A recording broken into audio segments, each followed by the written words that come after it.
ಸಾಹಿತ್ಯ ಮಾತ್ರ ಅಲ್ಲ, ವಿಶ್ವ ಸಾಹಿತ್ಯ.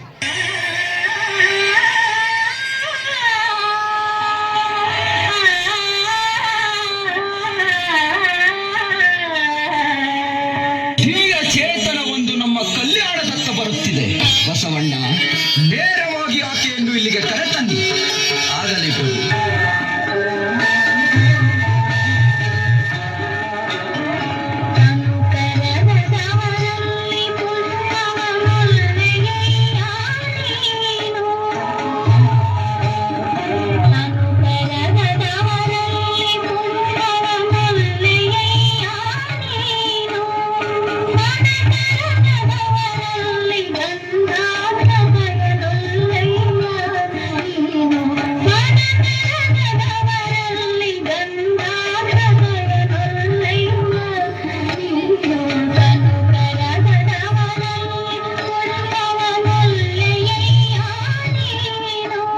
ಶರಣು ಶರಣಾರ್ಥಿ. ಹೇಳತಾಯಿ ಬೇಡ, ಹೇಳವ್ವ. ಚನ್ನಮಲ್ಲಿಕಾರ್ಜುನ ಒಲುಮೆಯ ನನಗಿಂದು ಸಂಗನ ಬಸವಣ್ಣ ನಿಮ್ಮ ಶ್ರೀಪಾದದ ದರ್ಶನವಾಯಿತು. ಇಲ್ಲ ತಾಯಿ, ನಿಮ್ಮ ಆಗಮನದಿಂದ ನಮ್ಮ ಈ ಶಿವಾನುಭವ ಮಂಟಪಕ್ಕೊಂದು ಅಪೂರ್ವವಾದ ಕಳೆ ಬಂದಿದೆ. ನೋಡು, ಇವರೇ ನಮ್ಮ ಗುಹೇಶ್ವರ ಲಿಂಗದ ಅಲ್ಲಮ ಪ್ರಭುದೇವರು. ಶರಣು ಶರಣಾರ್ಥಿ. ಹೀಗೆ ಬಾ ತಾಯಿ. ಎಲ್ಲಿ ಬಸವಣ್ಣನವರೇ? ಅನುಭಾವಿಗಳಿಗೆ, ಜ್ಞಾನಿಗಳಿಗೆ ಮಾತ್ರ ನಮ್ಮ ಅನುಭವ ಮಂಟಪದಲ್ಲಿ ಸ್ಥಾನ. ಮಹಾದೇವಿಯ ನಿಲುವು ನಮಗಿನ್ನು ಸ್ಪಷ್ಟವಾಗಿಲ್ಲ. ಹೇಳು, ಉಕ್ಕುತ್ತಿರುವ ಯೌವನವನ್ನು ತೊರೆದು ಇತ್ತ ಕಡೆ ಬಂದಿದ್ದಾದರೂ ಏಕೆ? ಇದು ಶರಣರ ಆಧ್ಯಾತ್ಮಿಕ ನೆಲೆ. ಇಲ್ಲಿ ನಿನ್ನಂತಹ ಹೆಣ್ಣುಗಳಿಗೆ ಸ್ಥಾನವಿಲ್ಲ. ಗಂಡನನ್ನು ಬಿಟ್ಟು ಬಂದವಳಿಗೆ ನಾನು ಆಶ್ರಯವನ್ನು ನೀಡಿದರೆ ನಮ್ಮ ಶರಣರು ಮುನಿಯುವರು. ನಾನು ದಾರಿ ತಪ್ಪಿ ಬಂದವಳಲ್ಲ ಪ್ರಭು. ನಿಮ್ಮಂತಹ ಶರಣರ ಸಂಘದಲ್ಲಿ ನನ್ನ ಗಂಡನನ್ನು ಅರೆಸುತ್ತಾ ಬಂದವಳು. ಏನು? ನಿನ್ನ ಗಂಡನನ್ನು ಅರೆಸುತ್ತಾ ಇಲ್ಲಿಗೆ ಬಂದೆಯೋ? ಹಾಗಿದ್ದರೆ ಹೇಳು, ನಿನ್ನ ಗಂಡನಾರು? ಲೌಕಿಕದ ಗಂಡನನ್ನು ಅರೆಸುತ್ತಾ ಬಂದವಳಲ್ಲ ಪ್ರಭು. ಹರನೆಂಬ ವರನ ಮದುವಣಿಗನ ಮಾಡಿ ಎನ್ನ ಮದುವಣಗಿತ್ತಿಯಾಗಿ ಮಾಡಿದರು ಮದುವೆಯ ಗುರುಲಿಂಗರು. ನೀನು ಲೌಕಿಕದ ಗಂಡನೊಟ್ಟಿಗೆ ಬದುಕಿ ಆ ಬದುಕನ್ನೇ ತಿರಸ್ಕರಿಸಿ ಬಂದವಳೆಂದು ಇಡೀ ಜಗತ್ತಿಗೆ ಗೊತ್ತು. ಕೌಶಿಕನ ಮೇಲೆ ತಪ್ಪು ಅಪವಾದ ಹೊರಸಿ ನಿರ್ವಾಣದಲ್ಲಿ ಬಂದಿರುವ ನಿನ್ನ ಸತೀ ಧರ್ಮವನ್ನ ನಮ್ಮ ಶರಣರು ಒಪ್ಪಲಾರರು. ತಪ್ಪು ಒಪ್ಪುಗಳೆಲ್ಲವೂ ಆ ನನ್ನ ಚನ್ನಮಲ್ಲಿಕಾರ್ಜುನಿಗೆ ಗೊತ್ತು. ಈ ಹಕ್ಕೊಬ್ಬ ಪರಕ್ಕೊಬ್ಬ ಗಂಡನನ್ನು ಕೂಡುವ ಜಾರಿಣಿ ನಾನಲ್ಲ ಪ್ರಭು. ಸೀಮೆ ಇಲ್ಲದ ನಿಸ್ಸೀಮ ಚಲುವನಿಗೆ ಮಾತ್ರ ಒಲಿದವಳು. ಇದು ಬರೀ ಆಡಂಬರದ ಮಾತು. ವೈರಾಗ್ಯದ ಸಂಕೇತವಾದ ನಿನ್ನ ನಿರ್ಮಾಣವೆಂಬ ಕೇಶವೆಂಬ ಸೀರೆಯಿಂದ ಮುಚ್ಚಿಟ್ಟು ನಿನ್ನಂತರಂಗದ ನಾಚಿಕೆಯನ್ನ ತೆರೆದಿಟ್ಟ ಏಕೆ? ಈ ನಿನ್ನ ವೇಷವನ್ನ ಗುಹೇಶ್ವರನು ಒಪ್ಪನಮ್ಮ.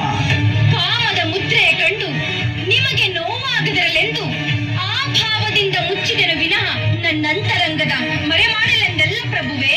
ಕೌಶಿಕನೆಂಬ ಕಾಮುಕನ ಬಲೆಯೊಳಗಿದ್ದು ಕಾಮನನ್ನೇ ಗೆದ್ದ ಎಂಬ ನಿನ್ನ ಮಾತು ವಲ್ಲದ ಮಾತು.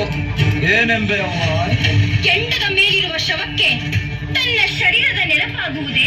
ಸೂತ್ರ ತಪ್ಪಿದ ಗೊಂಬೆಗೆ ಹೆಜ್ಜೆ ಹಾಕುವ ಬಯಕೆ ಆಗುವುದೇ?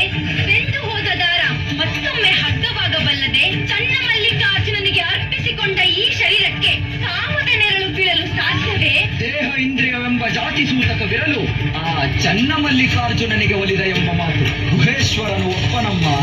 ಹಾವಿನ ಹಲ್ಲ ಕಳೆದು ಹಾವನಾಡಿಸಬಲ್ಲರು. ಹಾವಿನ ಸಂಘವೇ ಲೇಸು ಕಂಡಯ್ಯ. ಕಾಮದ ಕಳೆಯ ಬಲ್ಲಡೆ ಕಾಯದ ಸಂಘವೇ ಲೇಸು ಕಂಡಯ್ಯ. ಇದು ಚನ್ನಮಲ್ಲಿಕಾರ್ಜುನನಿಗೆ ಒಪ್ಪುವ ಮಾತು ಕಾಣಿರಯ್ಯ. ನಾ ಸತ್ತನೆಂದು ಹೆಣ ಕೂಗಿದುದುಂಟೆ, ಬಯಸಿಟ್ಟ ಬಯಕೆ ಕರೆದುದುಂಟೆ, ಹೆಪ್ಪಿಟ್ಟ ಹಾಲು ಸಿಹಿಯಪ್ಪುವುದುಂಟೆ. ಈ ನಿನ್ನ ಮಾತು ಒಪ್ಪುವುದೇ ಗುಹೇಶ್ವರ ಲಿಂಗಕ್ಕೆ. ಪ್ರಭು, ಈ ಚಿನ್ನವನ್ನು ಇನ್ನೆಷ್ಟು ಪರೀಕ್ಷಿಸುವಿರಿ? ಈಕೆಯ ಮಹಾ ವ್ಯಕ್ತಿತ್ವವನ್ನು ಪರಿಚಯ ಮಾಡಿಕೊಳ್ಳಲು ಇಷ್ಟು ಸಾಕಲ್ಲವೇ? ಅಣ್ಣ ಬಸವಣ್ಣ, ಪ್ರಭುದೇವರ ಚಿತ್ತಕ್ಕೆ ಅಡ್ಡಿ ಮಾಡುವಿರೇಕೆ? ಚಂದನವ ಕಡೆದು ಕೊರೆದು ತೈದಡೆ ನೊಂದೆನೆಂದು ಕಂಪ ಬಿಟ್ಟಿದ್ದೆ. ಕಡಿದ ಕಬ್ಬನ್ನು ತಂದು ಕಾಣದಲಿಕ್ಕಿ ಬೆಂದ ಪಾಕ ಸಕ್ಕರೆಯಾಗಿ ನೊಂದೆನೆಂದು ಸವಿಯ ಬಿಟ್ಟಿದ್ದೆ. ಎನ್ನ ತಂದೆ ಚನ್ನಮಲ್ಲಿಕಾರ್ಜುನ ದೇವನ ಶರಣೆಂಬೆ. ಆಹಾ ಆಹಾ, ಎಂತಹ ಅದ್ಭುತವಾದ ವಿಚಾರಧಾರೆಯಮ್ಮ ನಿನದು.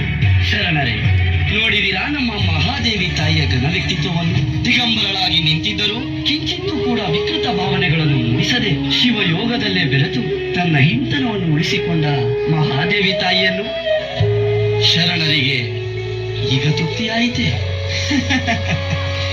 ಆದಿ ಅನಾದಿ ಶಕ್ತಿ ಎಂಬರು ಅದನಾರು ಬಲ್ಲರಯ್ಯ. ಅಂತರಂಗದ ಪ್ರಭೆ. ಬಹಿರಂಗದಲ್ಲಿ ತಾನೇ ತಾನಾಗಿ ಗುಹೇಶ್ವರ ಲಿಂಗದಲ್ಲಿ ಸಂದಿಲ್ಲಿದಿಪ್ಪ ಆ ಮಹಾದೇವಿಯ ಶ್ರೀಪಾದಗಳಿಗೆ ನಮೋ ನಮಃ.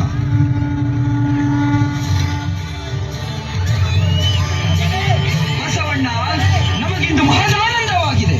ಅಮ್ಮ ಮಹಾದೇವಿ, ಪ್ರಭು, ಇಂದಿನಿಂದ ನೀನು ನಮಗೆ ಮಾತ್ರವಲ್ಲ, ಇಲ್ಲಿ ನೆರೆದಿರುವಂತಹ ಎಲ್ಲ ಶರಣೆಯರಿಗೂ ಅಕ್ಕ. ಧನ್ಯಳಾದೆ ಪ್ರಭು,